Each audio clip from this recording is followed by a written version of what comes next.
5 বছৰেও কাজিৰঙাৰ পৰ্যটন বিভাগৰ অতিথিশালাৰ মেৰামতি সম্পূৰ্ণ কৰিব নোৱাৰা মন্ত্ৰী জয়ন্ত মল্ল বৰুৱাৰ নীতি শিক্ষা সংবাদ মাধ্যমৰ নেতিবাচক বাতৰিৰ প্ৰভাৱত নপৰিবলৈ বন বিভাগক আহ্বান মন্ত্ৰীগৰাকীৰ টেলিভিছনৰ পৰ্দাত মানুহৰ ৰুচি অনুযায়ী নেতিবাচক বাতৰি প্ৰকাশ কৰি একাংশই ভাল পায় বুলিও সংবাদ মাধ্যমৰ প্ৰতি তাচ্ছিল্যসূচক মন্তব্য কৰিছে মন্ত্ৰী জয়ন্ত মল্ল বৰুৱাই কাজিৰঙাত আয়োজিত প্ৰশিক্ষণ আৰু দক্ষতা বৃদ্ধিৰ কাৰ্যসূচীত অংশ লৈ সংবাদ মাধ্যমৰ প্ৰতিহে আক্ৰমণাত্মক হৈ পৰে মন্ত্ৰীগৰাকী লক্ষণীয়ভাৱে কাজিৰঙাত থকা পৰ্যটন নিবাস কেইটা পৰিদৰ্শন কৰি সেই সন্দৰ্ভত প্ৰতিক্ৰিয়া দিবলৈ সাহস নথকা মন্ত্ৰী জয়ন্ত মল্ল বৰুৱা এইবাৰ লক্ষ্য হৈ পৰিছে তেখেতৰ সংবাদ মাধ্যমত তাৎপৰ্যপূৰ্ণ বিষয় যে কাজিৰঙাৰ পৰ্যটন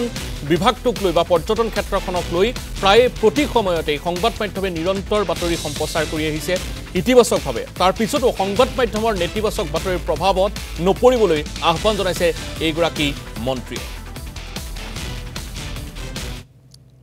খন্তেকীয়া পাব্লিচিটিৰ কাৰণে কেতিয়াও কাজিৰঙা ৰাষ্ট্ৰীয় উদ্যান বা অসমখনৰ ক্ষতি নকৰে আমাৰ বহুত মানুহৰ এইটো এটা বেয়া নেচাৰ আছে আৰু বিশেষকৈ সংবাদ মাধ্যমে এই ক্ষেত্ৰত আপোনালোকক উচতাব তেওঁলোকৰ ভাল লাভ নকৰিব তেওঁলোকৰ একদিনৰ নিউজৰ কাৰণে আমাৰ কাজিৰঙাখন বেয়া নকৰিব এদিন তেওঁ নিউজ বজাব কিন্তু চিৰদিন কাজিৰঙাৰ কাৰণে বেয়া হৈ যায় সেইকাৰণে এই ধৰণৰ যিবিলাক সংবাদ মাধ্যমৰ বালাত আপোনালোক নকৰিব আপোনালোকৰ জীৱন জীৱিকা ইয়াৰ লগত আছে তেওঁলোকে কি কৈছে বেয়া হৈছে যদি ভাল কথা কৈ কাৰণ ভাল কথাৰ মাজেৰে আমি মানুহ আনিব পাৰিম ইয়াত বেয়া কথাটো আপোনাৰ কাৰণে নহয় কোনোবাই ভুল কৰিব পাৰে তাক সংশোধন কৰাৰ ব্যৱস্থা আছে সংশোধন কৰিবৰ কাৰণে বিভাগ আছে সংশোধন কৰিবৰ কাৰণে মন্ত্ৰী আছো সংশোধন কৰিবৰ কাৰণে বিষয়াসকল আছে তেওঁলোকে ব্যৱস্থা কৰিব ইয়াক বাহিৰত বেয়াকৈ দেখুৱাই দি তাক আমি সংশোধন কৰিব বাহিৰত বেয়াকৈ দেখুৱাটো কি টিভিৰ টিআৰপি চলাব লাগে তেওঁলোকে বেয়াকৈ দেখুৱাই ভাল পায় কাৰণ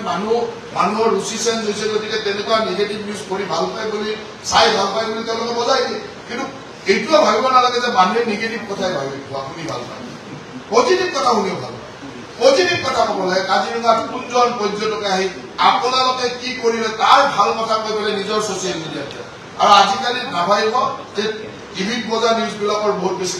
পাব্লিচিটি আপোনাৰ হাতত থকা ফেচবুক টুইটাৰ